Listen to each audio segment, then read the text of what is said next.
Bismillahirrahmanirrahim. Assalamualaikum warahmatullahi wabarakatuh.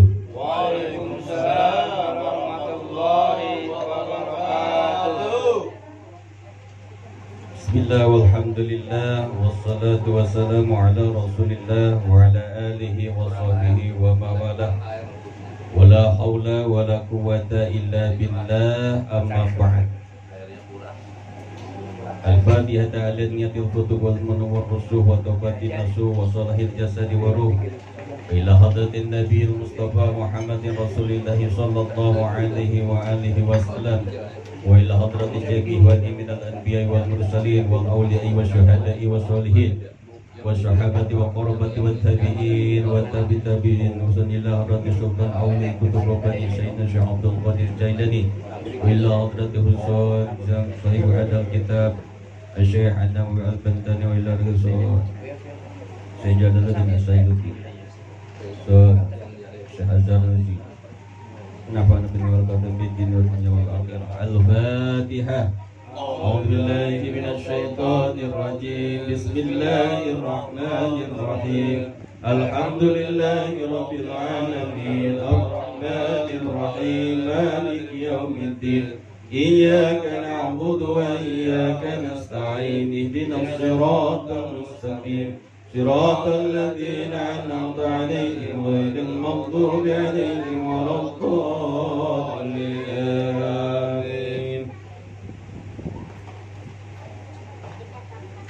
Alhamdulillah,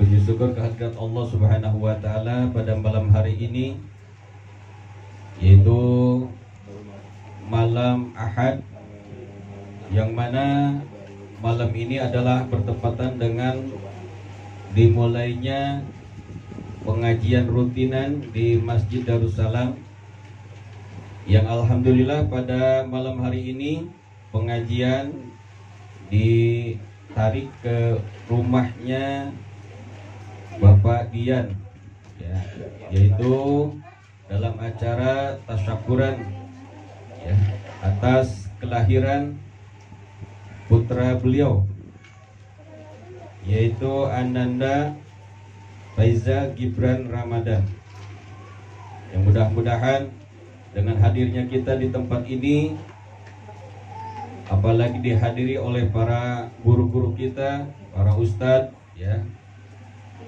yang mudah-mudahan menambah banyaknya berkah dan rahmat yang Allah turunkan kepada kita semua. Amin ya rabbal alamin. Allah. Mudah-mudahan hajat dari Sahibul Bait Bapak Dian Francisca dikabul oleh Allah Subhanahu wa taala. Mudah-mudahan keluarganya dijadikan keluarga yang sakinah, mawadah, warahmah. Mudah-mudahan putra-putrinya dijadikan putra-putri yang soleh dan soleha. Mudah-mudahan usahanya, pekerjaannya Allah kasih kelancaran. Mudah-mudahan Allah berikan keberkahan kepadanya sehingga Allah berikan rezeki yang berlimpah. Amin ya Allah ya Rabbal alamin. Dan juga mudah-mudahan doa ini juga untuk semua yang hadir pada malam hari ini. Mudah-mudahan kita juga semua tercurahkan limpah dari Allah, yaitu keberkahan dan juga rahmatnya. Amin ya Allah ya Rabbal alamin.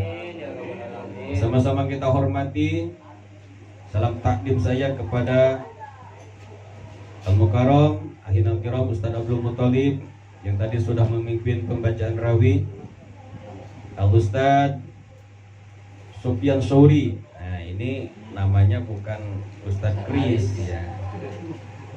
Nama asma karimnya Sufyan Sauri, seorang ulama sufi, ya, ulama besar. Jadi kita bahagia, ya, kedatangan oleh guru-guru kita, ustadz kita, ya, jauh dari Bogor. Ya, saya juga sebenarnya di Bogor, ya, Bogor ujung. Jadi perasaan kita bukan udah di Bogor lagi, ya, padahal di Bogor juga. Dan juga yang sama-sama kita hormati Ustadz Sis, Ketua RT 02 Bapak Fajar Alwi, Bapak Ketua RT 01, ada nggak? Di mana? Di rumahnya apa di belakang? Ada ya? Pak Alwi ya. Jadi nyambung nih, RT 1, RT 2 namanya Alwi juga. Ya, mudah-mudahan ya, di lingkungan kita ya, warga kita semua hidup ya berdampingan dengan damai sentosa. Penuh dengan kerukunan ya, tanpa ada sesuatu yang akan mengakibatkan timbulnya perpecahan di antara kita. Ya, karena kita di sini bukan orang lain lagi, tapi kita adalah saudara.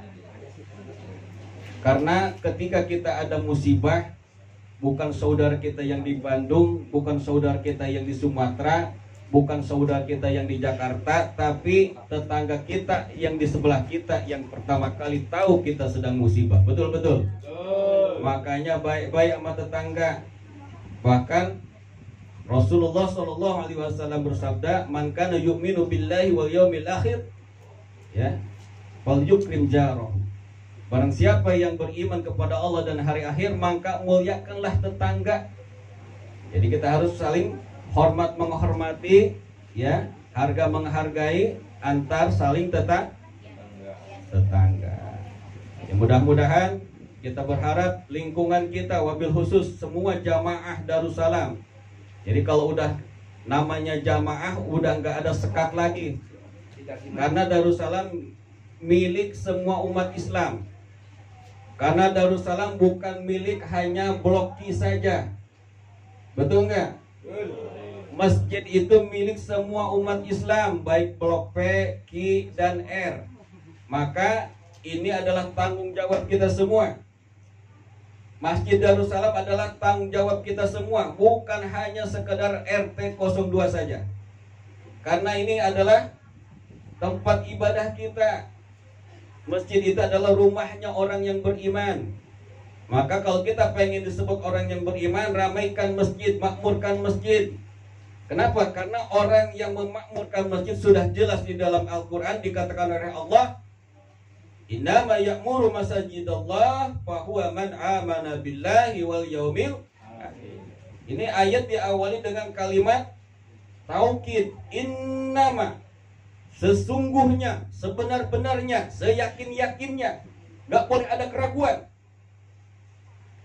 Sesungguhnya orang yang selalu memakmurkan masjid, innama ya'muru masajidallah, sesungguhnya orang yang selalu memakmurkan masjid-masjid Allah, rumah-rumah Allah, siapa dia? Man amana billahi wal yaumil akhir, adalah orang yang beriman kepada Allah dan juga orang yang beriman kepada hari akhir.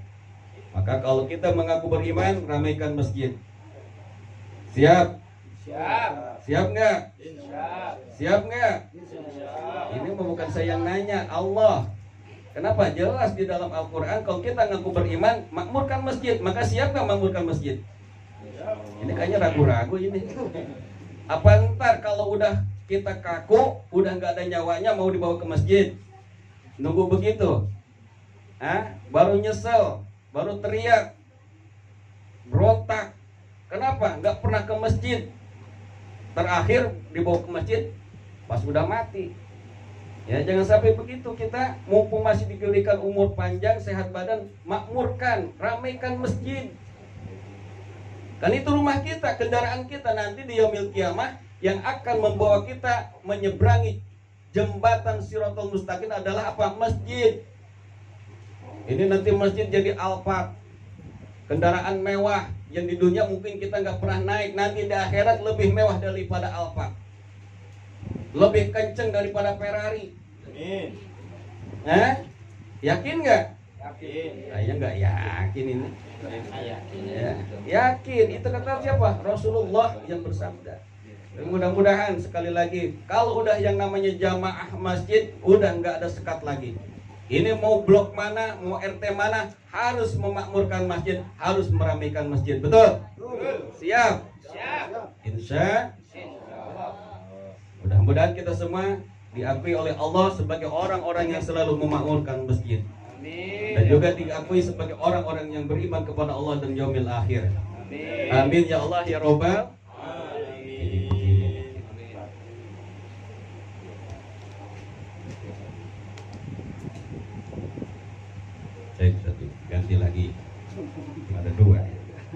Baik, kita awali pengajian kita dengan pembacaan kitab Lubabul Hadis atau kitab Tanqihul Qaul, yang mana kita sudah memasuki bab yang ke-30. Ya, kalau yang udah ngaji ya kita nyambung, ya tersambung, nggak terputus. Tapi kalau yang nggak ngaji udah dengerin aja. Kita udah masuk ke bab yang 30 nih. Bab apa, tentang apa? Al-babu salasuna fi fadilati birrul walidain, yaitu bab yang ke-30 dalam menerangkan keutamaan menghormati kedua orang tua. Qala Nabi sallallahu alaihi wasallam, bersabda Nabi Muhammad sallallahu alaihi wasallam, ridho Rabbi, ridhonya Tuhan, ridhonya Allah, fi ridho walidi, ada di dalam keridhaan orang tua. Jadi kalau kita pengen mendapatkan ridho Allah, dapatkan dulu ridhonya orang tua kita. Ini kata Nabi. Wasuhtullah, dan murka Allah, bisuhti walidi, ada di dalam kemurkaannya orang tua kita. Ketika kita menyakiti orang tua kita, ketika kita membuat marah orang tua kita, ketika kita membuat murka orang tua kita, di situ otomatis Allah murka kepada kita. Maka banyak cerita-cerita, riwayat-riwayat, legenda-legenda ya, yang mengatakan banyak orang-orang yang mati dalam keadaan hina ketika dapat, ketika dia mendurhakai kedua orang tuanya. Ada cerita maling kundang, betul nggak? Kalau di Sunda ada cerita apa sih, apa dulu tuh? Hampir mirip si Boncel apa siapa tuh ya. Itu pernah dengar. Jadi orang yang berdurhaka kepada orang tua matinya dalam keadaan hina. Kenapa? Karena dia mati, orang tuanya belum sempat mengampuni atas kesalahannya. Maka kita ini nih, kita masih diberikan orang tua, masih ada orang tua, masih pada hidup, muliakan orang tua, hormati orang tua kita. Nah, kita juga harus tahu orang tua itu ada 3. Al-abun salasah. Orang tua itu ada 3. Yang pertama apa? Abun walada. Yang pertama adalah orang tua yang melahirkan kita. Ini orang tua kandung kita. Ini harus kita hormati, harus kita muliakan, harus jaga hatinya, jangan sampai dia murka marah kepada kita. Cari ridhonya. Nih orang tua kita. Yang kedua siapa? Abun zawazak. Orang tua dari pasangan kita. Siapa? Mertua kita. Ini mertua juga sama orang tua kita. Ketika kita durhaka kepada mertua kita, sama seperti durhaka kepada orang tua kita. Maka jaga nih mertua. Jangan sampai kita menyakiti hatinya orang tua. Jangan sampai kita membuat murka orang tua dan mertua kita. Yang ketiga apa nih? Yang ketiga abun alamak. Kata Rasulullah, yang ketiga adalah abun alamak. Orang tua yang ngajarin kita. Siapa itu? Guru kita. Ini guru kita, jangan sampai kita sepelein. Jangan sampai kita buat marah hatinya. Ya. Nanti ketika kita membuat marah hati guru kita, sampai marah guru kita kepada kita, maka jangan berharap kita mendapatkan keberkahan daripada ilmunya. Banyak orang-orang yang pintar ngaji, tetapi ketika dia durhaka kepada gurunya, membuat kesal gurunya, membuat marah gurunya, maka ketika dia di akhir hayatnya hina, dalam keadaan hina, tanpa mendapatkan keberkahan ilmu. Na'udzubillah summa na'u. Maka kita ini jangan sampai benci kepada orang tua, ke mertua kita, sama guru kita. Banyak cerita-cerita para ulama-ulama dulu. Kenapa dia menjadi ulama yang masyhur, ulama yang banyak ilmunya, ulama yang berkah ilmunya? Kenapa? Karena di antara amal-amalan yang diamalkan oleh para ulama dulu adalah apa? Dia menghormati gurunya. Bahkan Imam Syafi'i dikatakan beliau mendapatkan julukan Imamul Madhab, Imam Madhab. Sebagai ulama besar, Imam Syafi'i ini, dia mendapatkan julukan Imam Madhab, ulama besar, bukan karena ilmunya yang tinggi. Dia mendapatkan ilmu yang banyak bukan karena dia belajar ngaji, tetapi apa? Karena dia menghormati gurunya. Jadi Imam Syafi'i ini ketika dia berangkat ngaji ke tempat gurunya, dia seolah-olah orang yang matanya buta, kupingnya budak.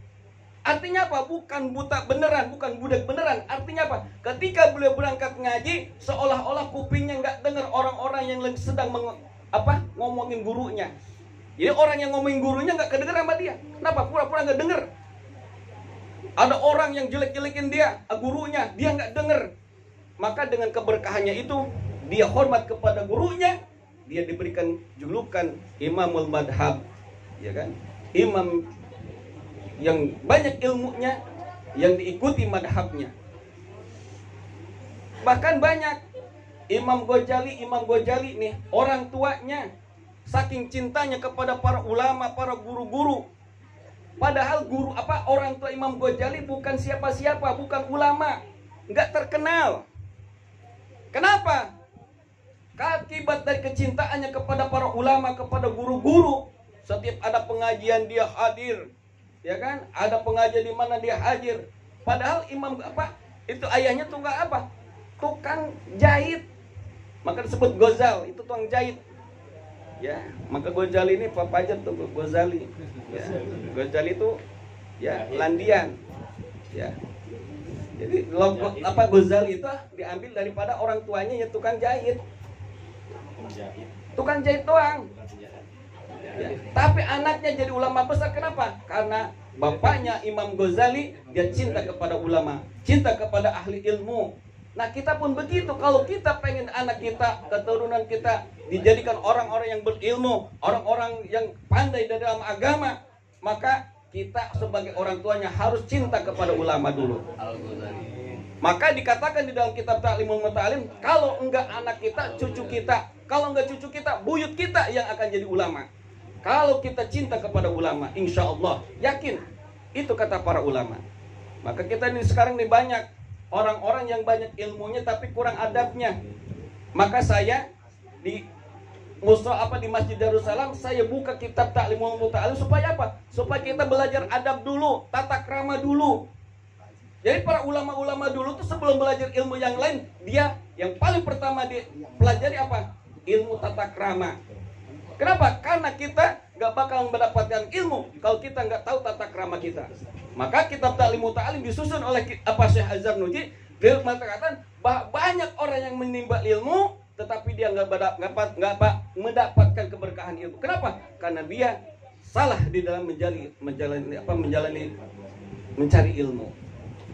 Nah, makanya nih saya tekankan nih malam ini karena buka pengajian, yuk kita ramaikan pengajian kita, tunjukkan kecintaan kita kepada para ulama-ulama kita. Saya bukan ulama, tapi kitab yang saya baca adalah karangan para ulama. Saya nggak mau dikatakan ulama, kenapa? Karena ilmu saya masih sedikit. Tapi kitab yang saya baca adalah kitab para ulama. Ini apa? Bentuk kecintaan kita kepada para ulama. Maka di dalam kitab Ta'limul Muta'alim dikatakan wa min ta'dimil ilmi ta'dimul mu'allimi ay ta'dimul ustadi. Di antara tanda-tanda orang yang memuliakan ilmu, orang yang mengagungkan ilmu adalah orang yang memuliakan mu'alim, yaitu siapa? Guru kita. Kita jangan berharap kita mendapatkan ilmu kalau kita tidak memuliakan guru kita. Makanya sambungannya dari hadis yang tadi adalah kita pengen ridho Allah, muliakanlah kedua orang tua kita, mertua kita, guru kita. Insya Allah ketika kita memuliakan, mendapatkan ridho dari orang tua kita, dari mertua kita, dari guru kita, Allah akan memberikan ridhonya kepada kita semua. Amin. Ya Allah, ya Rabbal Alamin. Hadirin yang dimuliakan Allah Subhanahu wa taala. Lanjut. Ya. Wa qala Nabi sallallahu alaihi wasallam biru aba'akum. Berbuat baiklah kalian. Ini fi'il amar, perintah, ya. Perintah kepada siapa? Kepada kita umatnya Rasulullah sallallahu alaihi wasallam. Biru aba'akum. Berbuat baiklah kalian kepada bapak-bapak kalian. Tabirrukum abna'ukum, maka akan berbuat baik anak-anak kalian. Maka ini kalau kita artikan hadis ini adalah hadis apa? Hadis hukum karma. Kalau kita muliakan orang tua kita, otomatis anak kita akan memuliakan kita. Tapi kalau kita tidak memuliakan orang tua kita, otomatis anak kita nggak bakal muliakan kita. Kalau kita nggak hormat sama orang tua kita, otomatis anak kita nggak bakal hormat kepada kita. Ini hadisnya. Kata Rasulullah, muliakan orang tua kalian, niscaya akan memuliakan anak-anak kalian. Wa'ifu, maka jagalah kalian dari berbuat zina. Ta'ifu nisa'ukum, maka akan menjaga kehormatan perempuan-perempuan kalian. Jadi kalau kita tidak berbuat zina, insya Allah anak-anak kita dijaga dari perbuatan zina. Ini kalau kita dihubungkan dengan istilah kita hukum karma, ya ini seperti ini. Kalau kita menjaga akhlak kita dari berbuat berzina, berbuat tidak baik, insya Allah anak-anak kita pun akan menjaga harkat dan martabatnya dari perbuatan-perbuatan yang tercela. Insya Allah. Wa qala sallallahu alaihi wasallam, man asbaha, barang siapa yang pagi-pagi, walahu abwani, ya, yang dia mempunyai kedua orang tua, wa ahyani, dan keduanya masih hidup, ya, au ahuduhum, atau salah satu keduanya, putihat lahu abwabul jannah, maka akan dibukakan pintu surga. Wa man amsa, barang siapa yang di sore hari, walahu abwani, yang dia mempunyai kedua orang tua. Oh, tadi itu ini kelewat ya. Walahu abwani, dan dia mempunyai kedua orang tua. Rodiyani, yang keduanya ridho. Yang tadi tuh, yang pertama kata Rasulullah, barang siapa yang mempunyai kedua orang tua masih hidup dan kedua orang tuanya ridho, kata Rasulullah. Ya. Yang keduanya masih ridho kepada kita.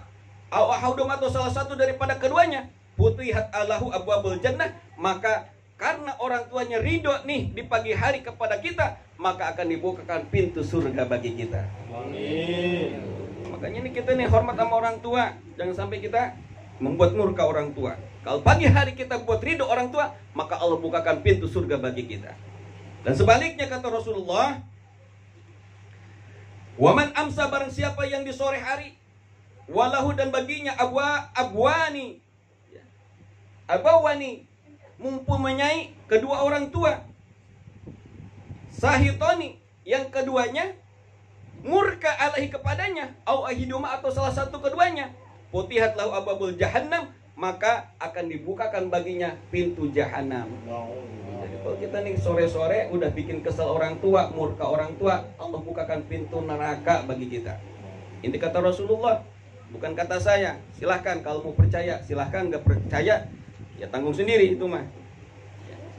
Kagak begitu, kalau sama ustadz bacain hadis maka kagak percaya. Giliran sama politikus, ya kan, percaya benar. Oh, itu dibodoh-bodohin, di kampanye, ya kan. Kalau kampanye paling enak ya ustadz ya, datang sama ustadz bawa sajadah satu doang, bawa sajadahnya, ya, karpet segulung, minta didukung gitu. Giliran udah jadi, masya Allah, lupa sama kita. Makanya ustadz kiai itu kalau zaman kampanye mah kayak garam. Tahu garam nggak? Tahu garam nggak? Tahu, masa nggak tahu garam? Ini kalau garam nih, kalau mau masak paling dicari garam, bener nggak? Ibu-ibu kalau mau masak garam dulu yang dicari kan? Garam nih, garam mana, garam. Kagak ada, beli garam. Giliran udah mateng itu sayur masakan, garam lupa. Dilupain garam, bener nggak? Nah ini ustadz kiai, ya kan, masyarakat begitu kayak garam. Giliran pengen jadi jabatan, pengen jadi ya pejabat, ya kan? Dekat sama masyarakat, dekat sama warga, dekat sama ulama. Giliran udah jadi, pada lupa semua. Betul. Yang ada apa? Korupsi. Dana bansos dikorupsi, masya Allah berapa miliar itu. Ya, makanya sama ustadz mah harus percaya, karena yang dibaca hadis Rasulullah. Ini mah sama ustadz kagak percaya, sama politikus paling percaya. Udah berkali-kali dibohongin masih aja percaya. Sama ustadz, kata ustadz begini, masih kagak percaya. Ya silahkan aja, resiko sendiri itu mah. Waqala Nabi sallallahu alaihi wasallam, bersabda Nabi sallallahu alaihi wasallam, idza kunta, apabila engkau berada di sholati, ya di dalam sholat, pada'aka abuka, lalu memanggil kedua orang tuamu, fa'ajibhu, maka jawablah. Ya. Jadi kalau kita lagi di sholat sunat nih tapinya sholat sunat, jangan sholat wajib. Kalau kita lagi sholat sunat, sholat duha nih, orang tua kita manggil, jangan diam baik, batal itu sholat. Kenapa? Karena jawab ya panggilan orang tua wajib hukumnya. Tapi kalau sunnah hukumnya sunnah boleh kita tinggalkan. Tapi kalau kita menjawab panggilan orang tua hukumnya wajib, Pak. Ini lagi sholat sunnah aja kita wajib tinggalin tuh sholat sunnah. Apalagi lagi main HP, apalagi lagi nonton TV dipanggil orang tua. Ya kan? Udin, Udin kata orang tuanya begitu. Ada si Udin nggak di sini? Ada. Ah, ya, maaf lah ini mah cuma cerita fiktif doang ini mah. Itu si Udin ya kan lagi nonton TV, ya mak sambil nonton TV aja Udin dipanggil lagi, ya mak nyaut sih nyaut tapi kagak nyamperin. Nah itu lagi sholat sunat aja wajib kita batalin tuh sholat kalau orang tua kita mah manggil. Apalagi cuma nonton TV main HP. Terkadang orang anak zaman sekarang sama kayak orang tuanya juga. Kalau udah lagi main HP, Masya Allah, mertua lewat kagak kelihatan. Bener gak? Saking fokusnya main HP. Hati-hati nih. Bahkan dulu diceritakan ya ada hadis sahih riwayat Bukhari Muslim. Ada yang namanya dulu ya zaman Bani Israel ada yang namanya ahli ibadah yang namanya si Jurej. Ya kalau pernah dengar dulu tuh ya baca kitab di dalam kitab Bukhari itu ada ya Imam Bukhari, bahkan di dalam kitab ya, Hadisul Anbiya tuh ada tuh riwayat tentang cerita Jurej, ahli ibadah yang mana dia fokus ibadah hidupnya. Ya, maka ketika suatu hari orang tuanya, ibunya ya yang sebatang kara datang ke Jurej ke tempat ibadahnya, dia manggil-manggil, Jurej lagi sholat. Ya, padahal itu sholatnya sholat sunat. Cuma karena dia milih lebih baik dia sholat daripada panggil jawaban ibunya. Sampai 3 kali orang tuanya ibunya ini manggil Jurej kagak nyaut, kagak batalin tuh sholat. Akhirnya ini ibunya kesel, dongkol, marah. Ini Jurej, ya kan katanya ahli ibadah dipanggil sama ibunya nggak dengar. Wah, dia keceplosan ini orang tuanya. Maka orang tua nggak boleh sembarangan ngomong. Karena omongan orang tua diijabah Allah, ibu-ibu hati-hati. Maka kalau ibu-ibu kalau marah jangan seceplos,nya, jangan sejeplaknya. Ya terkadang dasar anak Badung lu, orang tua itu sama anak begitu. Ya sama aja nyumpahin anaknya jadi anak Badung, hati-hati. Ini orang tua, omongan ibu itu sama dengan orang apa? Ucapan Nabi terhadap umatnya diijabah Allah. Hati-hati. Nakal lu, jangan itu. Kalau anak kita nakal, oh pinter. Gitu jadi doa. Jadi mau orang tua terkadang dasar monyet lu kan. Ada lagi tuh. Ya berarti kalau dia nyebut anaknya monyet berarti orang tuanya kete. Iya kan? Iya terkadang begitu tuh keceplosan. Saking emosinya hati-hati makanya di mulut, Bu, ya. Orang tua nih sama anak kita jangan sampai anak kita nakal dibilang nakal. Bilang apa? Soleh. Ya Pak Soleh. Apa? Kayak gitu. Iya. Kenapa ucapan itu doa apalagi dari orang tua diijabah Allah. Ini ibunya Jurej juga begitu. Ya Allah, jangan kau matikan ini Jurej sebelum dia mendapatkan fitnah daripada orang yang suka berzina, dari perempuan yang suka berzina. Itu dijabah sama Allah, ya. Hari terus berlalu, Jurej terus ibadah. Suatu ketika ada pelacur, ya, yang paling cantik. Ketika itu, ya, nggak ada satu laki-laki pun yang bisa menolak daripada rayuannya. Saking cantiknya tuh, Pak. Kebayang nggak tuh cantiknya kayak gimana?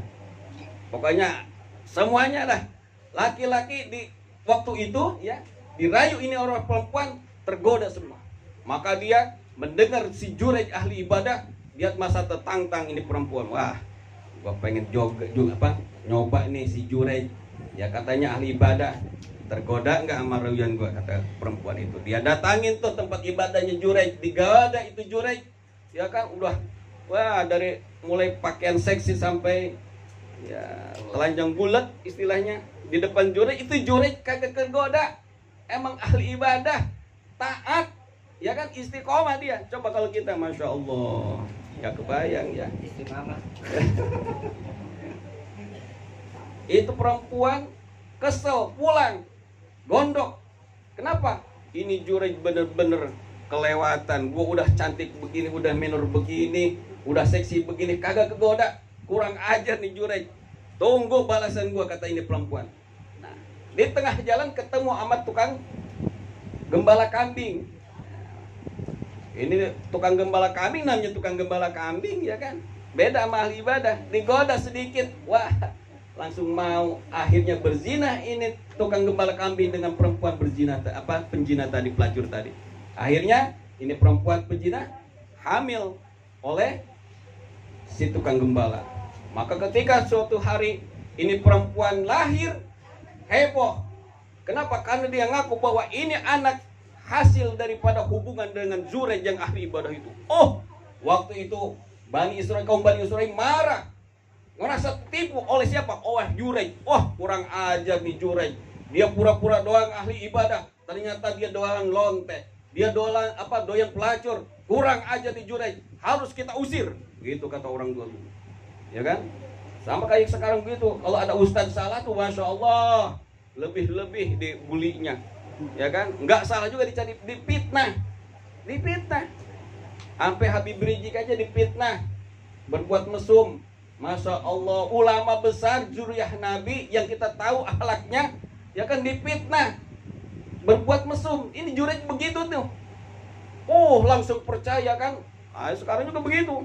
Wah, dasar Habib cabullah, Habib anulah. Nauzubillahi min dzalik. Ini juga begitu tuh, dulu begitu. Sama Jurej orang-orang dulu begitu. Ini Jurej ngaku doang ulama, ngaku doang ahli ibadah, ternyata perbuatannya kurang ajar, berzina. Dia harus tanggung jawab. Maka didatangin tempat ibadahnya Jurej, dihancurkan tempat ibadahnya, lalu digusur Jurej, ya, diminta pertanggungjawabannya. Lalu Jurej berkata, ada apa ini? Jurej nggak tahu ada apa ini, kata Jurej. Kamu telah menghamili ini perempuan, kamu harus bertanggung jawab. Nanti dulu, kata Jurej. Ya, ini anak yang lahir dari perempuan ini, mau saya tanya dulu. Dengan kudrat iradat Allah, itu anak perutnya ditusuk oleh telunjuk. Jurej, ini anak baru lahir langsung ngomong. Ini hadis sahih ini, bukan cerita legenda, bukan. Ini hadis sahih, ada di dalam hadis Bukhari Muslim. Ya. Ditekan perutnya ini anak yang baru lahir, dia langsung ngomong. Kata Jurej, hei, bocah. Kita kata Jurej begitu dia. Hei, entong, gitu kalau gitu. Hei bocah, lu anak siapa? Ayo ngaku. Ini bocah dengan kodrat iradat Allah ngomong, wahai Jurej, aku ini bukan anak kamu, tapi anaknya laki-laki tukang ngangon ke embe itu. Wah, ketika sudah tahu ini orang-orang yang menyiksa, ya, menghakimi Jurej ketika itu, minta maaf kepada Jurej. Itu makanya, ya, jangan sampai kita percaya dulu apa-apa sama hoak, sama berita yang gak jelas. Ya, kenapa? Nanti kita malu. Makanya kita juga nih, jangan sampai kita benci sama ulama, fitnah ulama. Nanti kenapa? Suatu ketika akan terbukti kita akan malu. Apalagi yang difitnah zuriyah Nabi, kita akan malu berhadapan dengan Rasulullah SAW. Hati-hati. Kita benci kepada zuriyahnya Nabi, jangan berharap dia dapat syafaat dari Rasulullah. Rasulullah yang bersabda, "Walladzi nafsi biyadihi, la yabghadu ahadukum ahlal bait illa adkhalahu an-nar." Kata Rasulullah, demi zat yang jiwa ragaku ada di dalam genggamannya, kata Rasulullah, tidaklah benci seseorang kepada ahlul bait, keluarganya Nabi, maka illa adkhalahu an-nar, kecuali dia akan masuk ke dalam api neraka. Nauzubillah subhanallah. Hati-hati, ini hadis sahih. Hadis sahih Rasulullah bersabda tuh. Kita jangan sampai benci kepada zuriyahnya Nabi, apalagi itu ulama besar. Jangan kita percayakan fitnah-fitnah. Ya kan? Ini ulama kita nih, Habib Rizik. Ya maaf, bahkan saya bukan cerita politik, ini kita cerita supaya kita adil melihat sesuatu. Jangan sampai kita terprovokasi oleh fitnah-fitnah, berita-berita yang gak jelas. Hati-hati. Ini Habib Rizik ini apa? Sedang dizolimi, dikriminalisasi kalau kata istilahnya. Kenapa? Karena kasusnya cuma kasus kerumunan. Kalau kita nih mau dihukum, kita juga kena hukuman ini kerumunan juga. Ayo, mau tanggung jawab. Benar gak? Makanya ketika itu ditanyakan, ini kerumunan itu pelanggaran apa kejahatan? Dikatakan sama jaksa, ini adalah kejahatan. Begitu saking bencinya sama Habib Rizik, dibilang kejahatan. Maka dikatakan lagi, kalau begitu semua warga Indonesia yang melanggar prokes harus dihukum. Kenapa? Karena itu kejahatan. Nah, itu nih, kita harus hati-hati nih. Ya, harus hati-hati. Baik yang hadirin yang dimuliakan Allah Subhanahu wa taala, ya itu aja untuk pembukaan malam hari ini. Kita cukup sampai sekian ya, sampai itu. Nanti kita akan sambung kembali dengan ya pembacaan kitab-kitab yang lainnya. Jadi mudah-mudahan sekali lagi pada malam hari ini kita kumpul di sini. Ya kita dorong doa mudah-mudahan Bapak Dian Francisca dengan istri dan juga keluarganya ya dijadikan keluarga yang sakinah mawaddah warahmah. Amin. Ya Allah. Karena salah satu cara kita sebagai orang tua untuk menjadikan anak kita yang soleh, orang tuanya dulu harus soleh. Dan kita berharap kita punya anak yang soleh. Kalau kita nggak soleh dulu, ya Pak Soleh. Ya. Enak sih ada sambil saya dapat soleh soalnya. Iya, kenapa? Karena istilah peribahasa buah jatuh tidak jauh dari pohonnya. Akhlak perbuatan anak itu tergantung orang tuanya. Ya kan? Jangan sampai kita nih berharap minta sama Allah, ya ngumpulin orang-orang. Ya, mintanya apa? Pengen punya anak yang soleh, kitanya nggak soleh. Nyuruh anak ke masjid, kita nggak pernah ke masjid. Nyuruh anak ngaji, kita nggak pernah ngaji. Nggak bakalan bisa kalau kita sebagai orang tuanya nggak soleh dulu, nggak rajin sholat dulu, nggak rajin ke masjid dulu.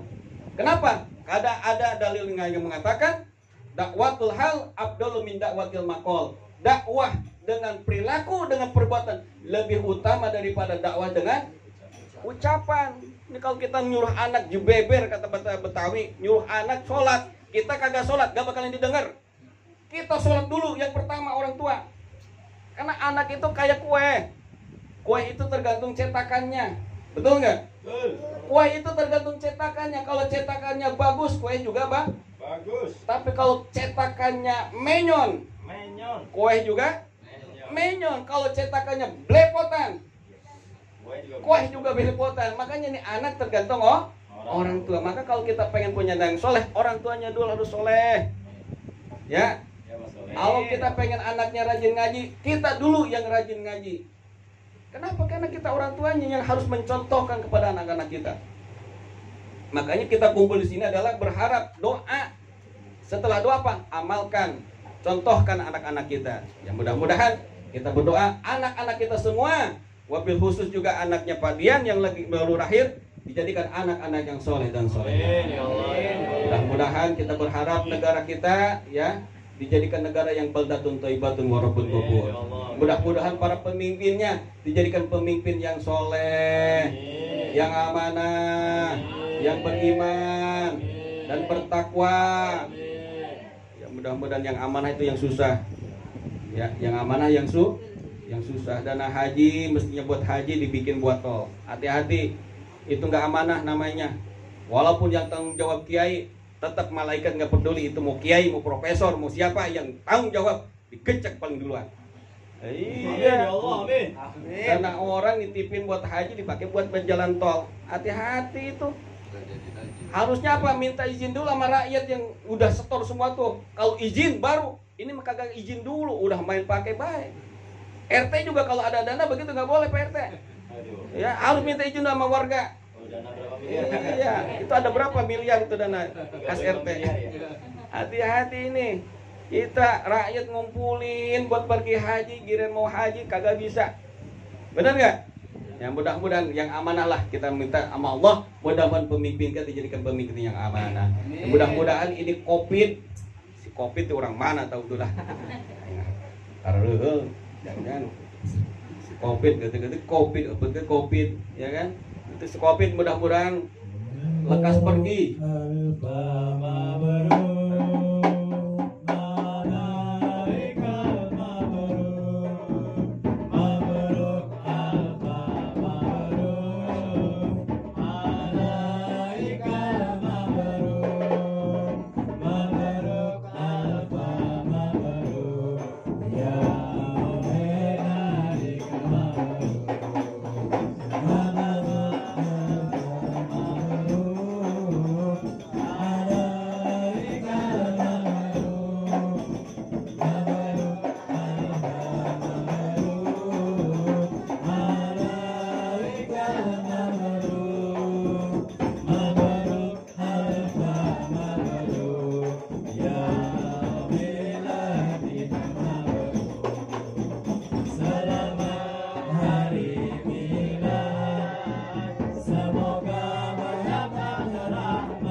turun lagi tensi saya ini kalau udah saya udah naik. Masya Allah, terima kasih ya kepada seluruh jamaah, khusus Bapak Darsino ya, yang sudah memberikan kejutan. Ini mah kagak dirayain begini ya. Lagi ini mau orang rumah kagak tahu begini ini. Ya, Ustaz ya, mudah-mudahan berkah ya. Amin. Ya Allah. Berkah. Dan juga saya ya udah usia 20 tahun saya ini. Amin ya Allah. 20 lebih 25 tahun. Jadi sudah usia 20 tahun, lebihnya 25 tahun. 25. Ya. Nggak usah disebutin lah, ketahuan banget tuanya. Bedanya 10 tahun Ustaz. Masya Allah. Ya, mudah-mudahan ini ya bertambahnya usia itu pada hakikatnya berkurang umur kita. Jadi kalau kita nih naik pohon ya, kita udah hampir mau pucuk. Ya, jangan dikira umur panjang ini makin panjang, justru makin dekat kepada ajal kita. Kalau kita mau ke Bandung nih, kita udah nyampe Cianjur, kira-kira udah berapa kilometer lagi tuh ke Bandung? Iya, dikit lagi. Dikit lagi. Ya. Jadi hakikatnya berkurang umur kita. Kita sudah makin dekat dengan ajal yang telah Allah tentukan. Maka ya saya minta doa dari seluruh jamaah, mudah-mudahan di sisa umur saya ini ya saya selalu diberikan keistiqomahan oleh Allah Subhanahu wa taala. Saya diberikan kemudahan, keberkahan ya. Jadi keluarga yang sakinah mawaddah warahmah. Mudah-mudahan anak-anak saya yang lagi pesantren ya dua-duanya juga dijadikan anak yang soleh dan soleha, dijadikan penerus bangsa ya untuk bi'ala kalimatillah, untuk ya, meninggikan kalimat Allah, untuk menjadi mujahid-mujahid, para pembela-pembela agama Allah. Ya juga khusus ya Mas Darsino atau Mas Digul ya Allah beri kelancaran, kemudahan rezeki ya, perusahaannya makin sukses ya, mudah-mudahan beliau bisa membantu perjuangan para ulama-ulama, guru-guru yang ada di sini dan juga guru-guru beliau yang ada di daerah yang lain. Mudah-mudahan juga yang lainnya ya, kecintaan kepada guru-guru, kepada orang tua menjadikan satu keberkahan bagi semuanya. Termasuk saya juga, mudah-mudahan saya juga makin cinta kepada guru saya, agar saya dapat keberkahan juga dari Allah Subhanahu wa taala. Mudah-mudahan juga yang punya hajat nih, wasilah. Wasilah itu apa? Jembatan, sebab. Kalau enggak sebabnya Mas Dian yang ngundang kita nggak bakalan bisa kumpul, betul nggak? Betul. Ini malam minggu nih kalau yang hadir mah biasanya ya ada 20 mah ya 25 30. Alhamdulillah sekarang mah lebih dari 50 ya. Amin. Jadi emang warga Geria Indah Serpong itu masih banyak ternyata ya. Saya pikir masih pada kosong rumahnya. Ya, tapi alhamdulillah ternyata banyak saat pulang kampung ya. Mudah-mudahan udah pada balik lagi ya. Mudah-mudahan sekali lagi keberkahan ya turun kepada kita semua, kepada lingkungan kita semua. Mudah-mudahan Allah jaga lingkungan kita dari berbagai musibah, bencana dan mara bahaya. Al-Fatihah.